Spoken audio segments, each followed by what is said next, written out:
if you're an educator or you run a training school and always thought about getting your programs funded, accredited, supported with the local schemes in Singapore and Malaysia, but you're just very overwhelmed with what's going on, and even if you are a courseware developer and with all these new changes and news, you kind of like not sure what to do, or if you're like an ACLP trainer and then you'll be like, what's next, okay? Then this video is really for you, okay? My name is Riley and I'm a courseware developer. I run my own training school here in Singapore and Malaysia. We are a registered training provider. And today I just want to talk to you about the process, about how do you build your school, but not just that, but how do you validate a program and also fill up your classrooms. This is one of the things that I think a lot of people miss, right? Because they are just so excited about the opportunity, about getting your programs funded, accredited, and then always thinking about, wow, how much should I charge, you know? But I think as a professional, a seasoned professional, you know, submitting over 30 programs that has been listed, and, you know, a few clients from aviation, music, AI, you name it, we more or less have a program out there in the market. One of the philosophies or the methodologies that we carry here at the Lighthouse, which is a company I built, it's kind of, you know, it's a lot of walk the talk, right? A lot of times, a lot of the training companies that I personally observe, some I work for, is that it's kind of like they're doing it for the sake, or they're doing it for the wrong reasons. And what I mean by that is because the whole system wasn't designed with the people in mind, as much as the initiative is. What do I mean, right? Because, give you an example, if you were to attend a workshop for 2 or 3 days, how much truly can you actually get out of? Especially if there is a fixed framework that has no flexibility and you're only rewarded based on the number of people who deem competent, right? And so there's a lot of incentive to make sure everyone is competent in the proper language, but at the same time, how much is it truly like translated into the real workplace? Which is why you have things like OJT, right, on the job training, right, or internships, right, to kind of give you what goes on behind the scenes. So when it comes to developing programs, one of the things I teach in one of our signature class or onboarding workshops is this thing known as pathways, right? And a pathway is basically bringing people from one stage to another stage, but it doesn't end there, which is what most program does. It's kind of like a one-off thing, maybe because, you know, the company sponsor it or just because there is funding. And it's kind of like when the funding stops, everything stops, right? But if we take on the mindset of lifelong learning, right, it's never a one-stop shop. There's always this, you know, progression. There should be a progression. And so one of the things I realized, or when I design my programs, when I built the school, it was always, you know, it always comes from a perspective as who am I actually serving, and who is it that, you know, I'm actually, what journey is the student going on? You know, it's not like, oh, I attend this AI course and that's it, right? It's kind of like you learn this AI course because you want to automate something, and you want to automate something because you want to deliver, let's say, an ad or something like that. And then you must learn how to create ads or learn how to create media or videos, etc., etc. So there is this particular pathways, you know, for students, but it's not clearly, you know, communicated. Also because not many people, or at least the market, the public market space, is not, how do I say, it's designed in a way, I would say, put it this way, a lot of people are not used to spending money to educate themselves, right? Because why? There's YouTube, there's free resources, there are alternative resources. And so why do I want to spend money unless I have to, because of compliance, because of CPT hours and stuff like that? So today I want to walk you through, you know, not just how to get started in getting your, you know, programs accredited, funded and supported, but also to think about, you know, what's next, right? Because if you're going to submit a program, which would take like 3 months or so, for approval, or even up to a year, it's not about submitting a courseware. It's more about what's next, right? And you want to design it in a way, because it's very time and, you know, it's very time intensive, and it costs a lot of money to develop a course, right? Of course, you can justify it with how much you can potentially make in terms of revenue, but also at the same time, it's kind of like you do not want to be in a situation where you put your course out there and then nobody buys, right? So what I want to do is kind of validate it before publishing it, if possible. Else, what are the alternative steps to get started? And yeah, basically everything you need to know would be in this video. Disclaimer, however, this is coming from my own personal experience, and you know, this is true to today's date, okay, of when this video is published. So if there's any changes or if I miss anything out, just drop me an email or leave a comment behind, and me or my team will reach out to you on, you know, next steps and how you can potentially get started, or, you know, get along with the flow. Okay, cool. So with that said, before that, I just wanted to share. So this is our website here, the lighthouseacademia.com. And if you want to skip the whole video, like you just want to get instant answers and stuff like that, you just have to go to the website and just click the 60-second assessment. Usually it takes about, it's a kind of a yes/no question thing, and it takes about 2-3 minutes, to be quite honest with you. And what happens is you'll be redirected to this page to just answer what kind of programs you do. You know, have you been doing this for a long time, just started, stuff like that, right? And this would give me a very clear picture of where you're at, what are the gaps to close, and whether or not you are eligible to submit your programs for the next submission tranche, okay, which happens every other quarter. Okay, but if not, then basically let's begin. Okay, so when we talk about the submission for programs, okay, there is kind of like 2 pathways that most people are familiar with. If you are an ACLP trainer, you might be very, very familiar with this thing called TSC code. Okay, TSC code stands for, if I'm not mistaken, technical skills, competency, something like that. Long story short, there is two things you need to know, the Ks and the As, okay? So the Ks represents the knowledge statement and the As represents the ability statements. And when you design a course, or at least this was what was taught in ACLP 2.0 or triple DLP, the DDDLP, which is the one after that, basically there's a code for a particular industry, and there is a set of like codes that you have to design your courseware based on this, right? So it's a fixed set of code that you can't do a lot of things, okay? And so this is what is known as your WSQ program. However, since June of 2026, they have changed the entire structure. So this is for the courseware developers out there, or for those trainers who intend to engage a courseware developer. This is what you need to know. Moving forward, in order to create a WSQ code, it's no longer about are you able to write this, as do you have an endorsement from a CEB, a certifying endorsement body. Okay, so a CEB is basically like your government agency, but the difference or the key is that the CEB or the government agency must be onboarded onto the SkillsFuture CEB list, right? It's always changing, but from what I know, since we're at the very forefront of this whole WSQ thing, you can kind of throw out the door unless you've been invited by a government agency to write a program that they deem as required. Okay, so throw out the door. So what options do we have today? Okay, so similarly, not to be afraid that the funding is gone, right? Because the only difference between a WSQ and a non-WSQ is the certification at the end of it, the SOA, Statement of Attainment, right? Non-WSQ, although there's no certification, but you're more than welcome to give your own internal certification, if of course your school is well known. Okay, so non-WSQ, same. This is what we call Tier 2 funding. Okay, and this is where your 50% to 70% of the course fee is funded by SkillsFuture, the government, okay? And basically, nothing changed, right? Again, the funding stays the same. The only thing is that now you are required to use what we call the CASL list. Okay, so the CASL list is a list that you can find online, and they publish and update every other quarter, if not mistaken. The latest one was June, okay? And in this list, there is skill sets, okay, that must be marked as true. Okay, so if I just to zoom out a little bit and just go to, if you just search for CASL, okay, and then you dive straight to here. Okay, so this is the new platform. Talks a lot about what's going on, CSL and stuff. Very complicated. If you went through ACLP, you would know, oh my god, that whole TSC code, I also didn't understand. Okay, so here is the framework that we are using. So in ACLP, talk about, the how many X number of frameworks from different industry. Here is like all in one, and WSQ is more so like industry based, but whereas for non-WSQ is more skill based, right? The whole idea is transferability.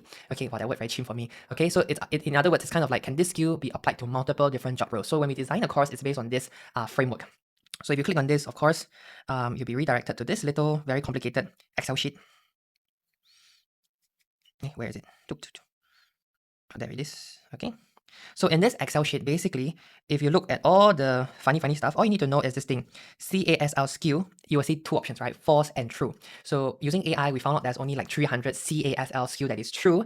And what that means is that we can use this skill, whatever the skill name is here, column C, okay, what this skill is and whether or not there's a demand. So unlike like you can just create a course in the past, what you're trying to do is to streamline all the courses. And the idea is when we're going to create a new course, is this course basically a shortage? Is there a shortage of this skill training? So if it's so, then the CASL skill is therefore true. Not to say that other skills are not compulsory, but that is what it is, okay? So once we can identify the skill sets that are true, my tip for you if you're developing courses is take the skill set that is true and use that as your basis on your program. So for example, if you want to create an AI program, and you do not know what skills is available, but you really have an idea or module, take that, compare that to the skills using AI, and that's another video we might want to do if there's a request for it, okay? And map it out, right? So we can map out to, let me just pull up my screen.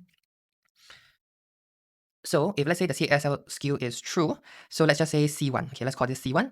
So let's say you have C1, C2, C3, right? You got to pull this out and map it to your course curriculum, okay? And unlike the WSQ that has Ks and As, for non-WSQ, you have to create your Ks and As, right? To make it very, very tangible. Because a lot of time people will be like, oh, I just want to learn, by the end of the course, I will learn how to use Claude AI. That doesn't make any sense, right? In this system, because they want to know what's the application of learning Claude AI, okay? So you have to create your Ks and As. Let me just use my color, your Ks and As.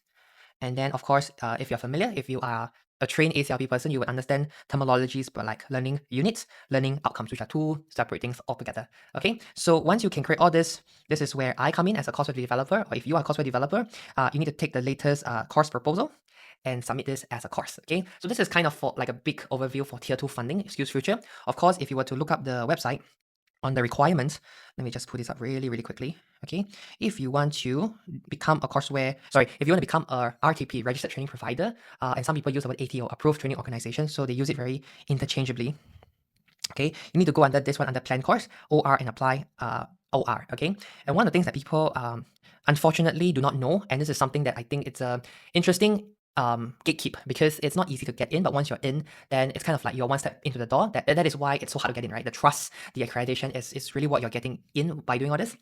Okay, aside from your ACRA, legal entity, management stuff, one of the few things that is a killer is your financial records, right? So do you have a positive financial NOA statement from the previous year? And do you have, here's a killer, a training record from the last year or so? So from a TP gateway standpoint, like from this whole SkillsFuture thing, they do not want any Tom, Dick and Harry to create a training school, right? Because let me just give you a personal experience from Malaysia side, the equivalent of HRD. There is, I think, about 20,000 trainers and over 7,000 training providers, okay?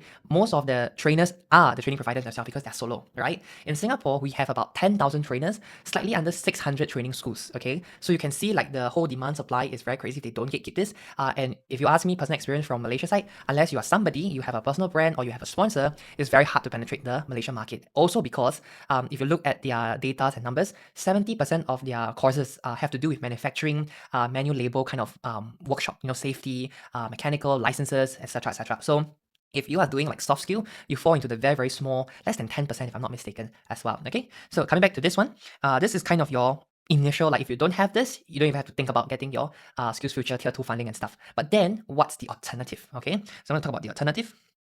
The alternative is the other pathway known as E2I's UTAP. Okay, UTAP. Okay, so UTAP is basically an entry point to get started, especially if you're new. Most importantly, and we just got this notice, is that for your ACRA, must have the training, category declaration. Like your company must be somehow related to training. Okay, and basically you will need to have your, you need to have a bank, right? A bank account and your programs, right? So for this one, very interestingly, what we managed to do, or how we actually got started for some as well, is for UTAP, basically how it works for the funding wise, it's split into categories of age, right? So you have 39 and under versus 40 and up. Okay, so basically they can get to claim 50% of the course fee, capped at $250 or $500 respectively. Okay, so if your program is say $300, so 50% is $150. Okay, so they have to pay $300 upfront, but they get to claim back 50% of the course fee after finishing the course. So from an administration finance standpoint, it's very straightforward. You just have to collect the full payment and just help them with the paperwork, which is an invoice and a certification of completion. So that's really, really like straightforward. And if your course is an AI course, the balance that they have left, okay, can be used to purchase an AI subscription, like Claude, which is very, very powerful these days, all the AI tools, CapCut AI and stuff like that. So if you are designing a course that can complement this, it's very, very interesting. And the best part is this is renewed every single year. Okay, so this only happens every quarter. So we just missed one, or we just ended one in June, July. So the next one is kind of like in August, September, and it happens every like quarter. Okay, and it takes about a quarter of a time, like 3 months to get it approved. So especially this is a very interesting time. If you can get it approved before December, you can capture double the market from both December and January. So it's 2026, 2027, and then every end of the season. Now, one of the things that I didn't know at the very beginning is that you can actually get UTAP. You must be UTAP, your program must be UTAP like approved, meaning to say it's, you get in the system. And once that's done, you can apply for, and this is no guarantee, but you can apply for SkillsFuture Credit. So if you remember, like at the there's a period of time where everyone got like $500, and then they gave another $500, so it became 1,000. And then if you don't use it, then it's like gone, right? So you're left with this $500. Yeah.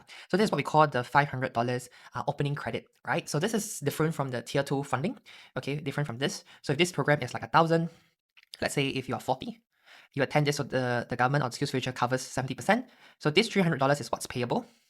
So same thing here, right? If it's payable, then this concept applies, right? Where they still pay $300 and they can claim this and that. Or because of your $500 credit, you can use this credit to offset the $300. Okay, so that means technically you pay nothing upfront and you still have $200 left in balance, right? And then this is where they can use it to attend another course. Okay, so at this stage, this is kind of like a big overview. What are the systems and options available?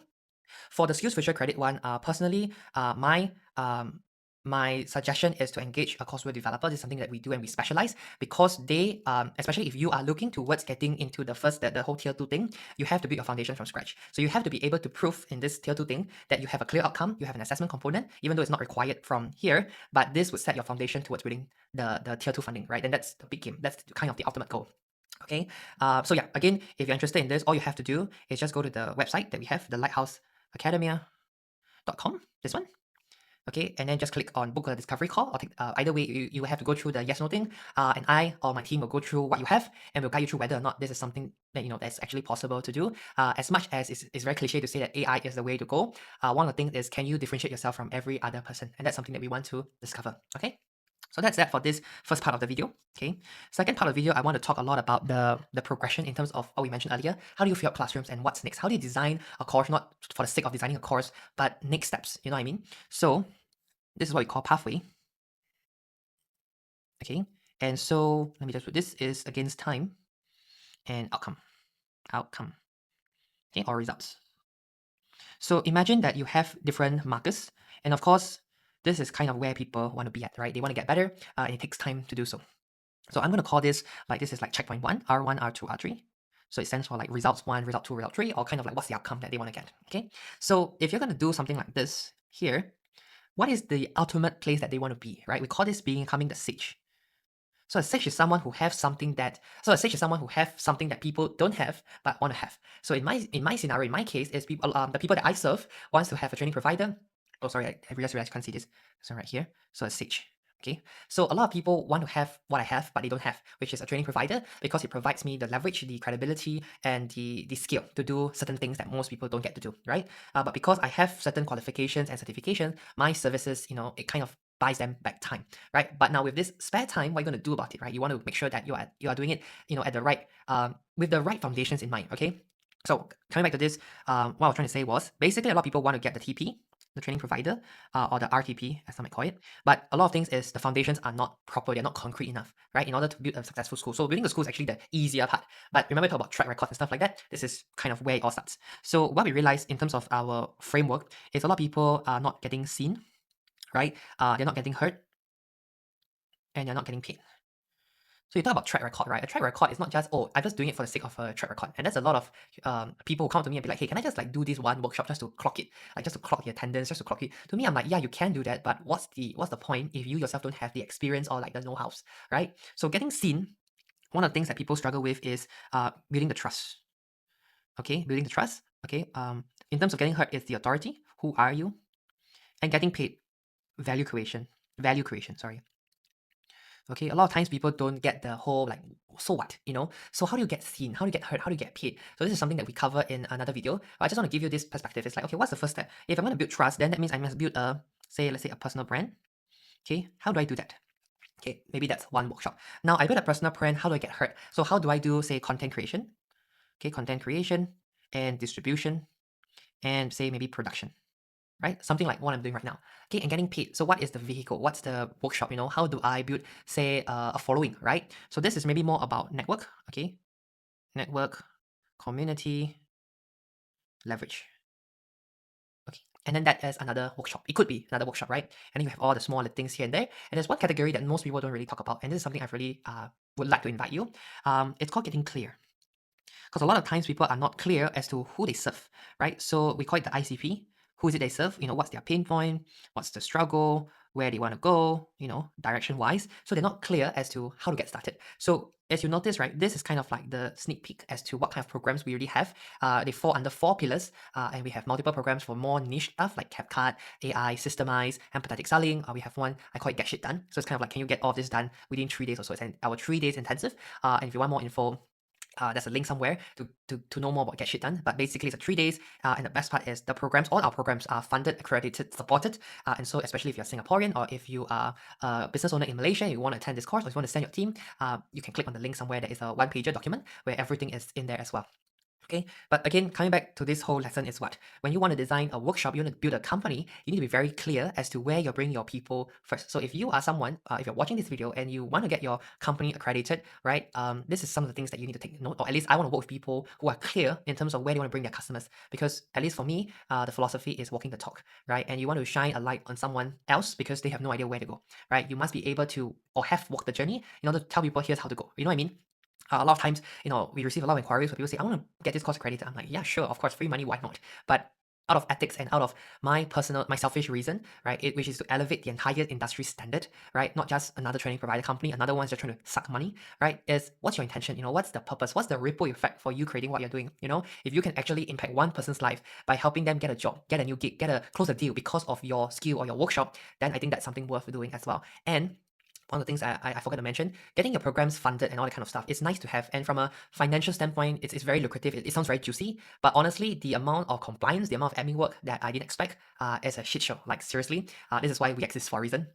But also because I think that a lot of times people are using this whole funding thing to tell people that it's cheap, it's free, which again, you can't from a compliance standpoint, but also because why? Why do you want to do that? You're already attracting the wrong group of people, right? Unless that's what you want to do. You want to target the mass market, go ahead, right? For us, we only want to work with practitioners. We want to work with the aspiring ones who wants to get, build a training provider school, who wants to create impact, want to create transformation, who wants to have that predictability, in terms of the students you work with. And at the end of the day, it's kind of it's a very interesting leverage, because when I say this, I don't take this very lightly. Is that when you can create something so powerful that can create or cause that can change people's trajectory of their life, it's a very interesting you can do. And also at the same time, using this funding opportunity to make it more accessible should be the mindset to go forward with, if I make sense, right? Like by making this funded, accredited, not only it helps you with the trust, it helps you to kind of think very deeply, because it's going to take a long time for them to process it, but also at the same time, it gives you the time to process, is this really what you want to do, right? It also gives you the perspective like, hey, I'm doing this and I deserve to earn this money. But more importantly is that with this funding, it's more accessible for everyone who wants to do it but just couldn't afford to do it at that stage of life or that moment of time. Because I know what it's like to want to do something, but everyone keeps telling you like, oh, you have to pay for my program, you have to invest in yourself, and you have to buy this now because the opportunity will be gone. And that was 10 years ago. So I've been in this industry long enough to see that there are good programs out there, but because of this whole funding stuff, it kind of killed the market. Right now, I have to prove my worth, especially in Singapore, and I think it's very tiring to do so. And so if I can really showcase my work, which comes back to the get seen, get heard, get paid playbook, right?